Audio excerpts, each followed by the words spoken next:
Mas Bima tadi membicarakan mengenai tiga faktor, apa catatan Anda? Ya, saya kira iya, sepakat ya. Tiga faktor itu penting. Kalau ditarik lagi awal, ada fase awalnya, fase kandidasi sekarang, yaitu pencalonan. Jadi kalau memiliki akseptabilitas tinggi, itu juga memiliki peluang yang besar. Saya kira Pak Erik juga kalau diperhatikan memiliki kedekatan dan dengan berbagai macam partai, selain Partai Amanat Nasional, pernah menjadi ketua TKN-nya Pak Jokowi, tentu memiliki kemampuan komunikasi publik, tidak hanya komunikasi publik tapi juga ke komunikasi elit. Jadi ini bisa menjadi titik untuk dalam memecah kebuntuan untuk alternatif selain belakangan ada nama Gibran.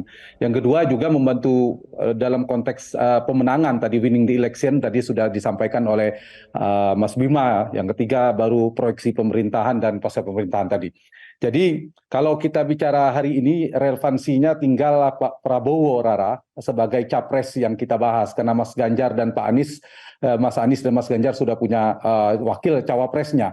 Nah, dalam konteks Pak Prabowo, sebenarnya Pak Prabowo memiliki kebutuhan apa sebenarnya sebagai yang dia cari sebagai cawapres. Dia butuh seorang cawapres yang kontributif secara elektoral sekaligus menjadi faktor komplementer bagi Prabowo untuk memenangkan pertarungan. Nah, kita tahu jarak elektabilitas antar figur hari ini sangat kompetitif, karena itu variabel cawapres menjadi penting. Meskipun sebenarnya cawapres tidak terlalu determinan dibandingkan si capres, tapi mengingat tidak ada incumbent, kemudian peta elektoralnya sangat kompetitif, maka variabel cawapres yang meskipun kecil hanya menaikkan 2-3-4% menjadi penting untuk diperhatikan. Nah, apa kebutuhan elektoral Pak Prabowo hari ini? Paling tidak ada tiga. Sama Mas Ganjar juga mengejar ini, termasuk Pak Anies. Satu, dia butuh topangan kontributif yang saya istilahkan tadi adalah secara elektoral, secara elektabilitas.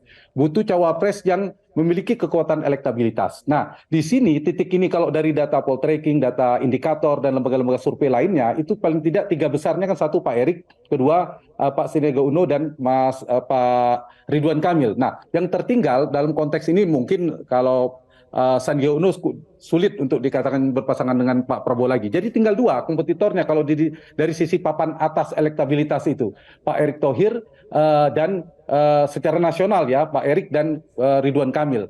Yang ini ada Jawa Timur yang digambar ini. Nah, sementara Ridwan Kamil itu hanya kuat di Jawa Barat. Di saat yang sama Pak Prabowo sudah basisnya Jawa Barat, dia tidak butuh Jawa Barat. Itu satu faktor elektabilitas. Faktor yang kedua faktor NU. Nah, cawapres dari dua figur capres sudah mendapatkan tokoh NU. Ini juga diperlukan.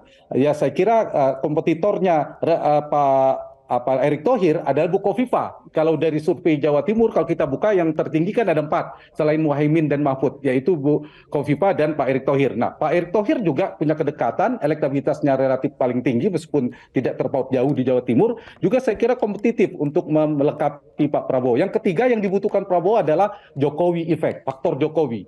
Nah, di sini, ini Pak Erick hanya kalah di nomor 3 ini. Tentu dari semua figur Pak Erick diasosiasikan paling dekat dengan Pak Jokowi, menteri yang paling dekat dengan Pak Jokowi, tapi tentu pasti kalah dibandingkan Mas Gibran, putranya Pak Jokowi. Ini antara dua anak ini, satunya anak kandung, satu anak mas, kira-kira gitu. Mas Gibran, kemudian Pak Erick Thohir. Nah, tiga kebutuhan Pak Prabowo ini saya kira bisa dilihat dari secara objektif. Memang Erick Thohir yang paling tepat ya, paling kontributif, paling menjadi titik tengah. Kalau mengambil Mas Gibran sangat kuat untuk diasosiasikan sebagai kekuatan Jokowi, tetapi memiliki risiko politik yang tinggi. Saya mengistilahkan pisau bermata dua tadi. Jadi itu ditambah ada dua lagi keunggulan yang kalau kita buka pemilih milenial dan juga dari sisi sepak bola itu bisa data survei bisa di cross check ya, cross tabulasinya. Oke, baik Mas Hanta, ini figur kandidat cawapres kan memang disebut-sebut mempunyai posisi tawar yang lebih untuk meraup suara publik pada konstelasi Pilpres 2024. Melihat peta persaingan Pilpres saat ini artinya sangat penting sekali, sangat vital sekali untuk menemukan figur yang tepat dijadikan pendamping dalam Pilpres 2024. Tadi kita sudah banyak membahas mengenai potensi-potensi dari seorang figur Erick Thohir. Mas Hanta. Iya betul, keunggulan Pak Erick Thohir ini dari sisi pemenangan. Dia bisa tadi saya istilahkan dia kontributif secara elektoral sekaligus dia menjadi faktor komplementer. Konteks ini Pak Prabowo. Misalnya di data survei kami, ya mungkin hampir sama dengan beberapa lembaga survei kredibel. Tadi secara elektabilitas nasional, beliau 19%, di bawahnya ada Pak Ridwan Kamil dan Sandi.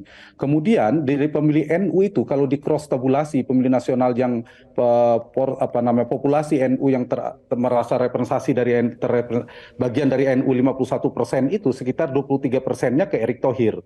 Itu dari sisi NU. Kemudian dari pemilih Pak Jokowi 2019, pilihan ke cawapres juga mayoritas ya, dari 10 nama cawapres itu 20%-nya ke Pak Erick Thohir. Pemilih Prabowo 2024 itu tingkat persetujuan yang menginginkan yang dipasangkan dengan Pak Prabowo juga dia unggul dari sisi itu sekitar 25%. Jadi secara angka-angka elektabilitas selain trennya memang naik, Pak Mahfud juga naik, jangan lupa Pak Erick termasuk figur yang elektabilitasnya trennya juga naik, belakangan Pak Muhaimin juga naik. Jadi cawapres ini kalau jadi dengan Pak Erick juga dengan Pak Prabowo ini trennya naik semua. Itu dari sisi pemenangan. Dari sisi proyeksi pemerintahan nanti ketika pemerintahan terbentuk juga unggul Pak Erick. Bayangkan kalau nanti Pak Muhaimin Iskandar, Pak Mahfud, dan Pak Erick berdebat di debat cawapres. Itu kan menarik itu. Kompetensi dan kapabilitasnya bisa ditarungkan. Pengalamannya sama-sama hebat. Orang-orang punya kapabilitas yang tinggi. Jadi keunggulannya sama. Pak Erick juga keunggulan dari kompetensi. Tetapi kelemahannya adalah dari kandidasi saat ini. Artinya akseptabilitasnya ke ketua umum partai. Bagaimana dengan Golkar? Kan bagaimana penolakan Golkar, Demokrat selain PAN ya. Kemudian PBB termasuk. Ini yang menjadi tantangan. Apalagi kalau misalnya Gibran mau dan Pak Jokowi mengizinkan, itu jadi tantangannya. Terakhir, Rara, menurut saya kombinasinya kalau dari sisi ini menarik ya. Saya ingat SBJK dulu. Kalau Prabowo ET itu mirip SBJK. Jadi saya kira kombinasi yang tepat. Tinggal apakah partai-partai menerima komposisi ini.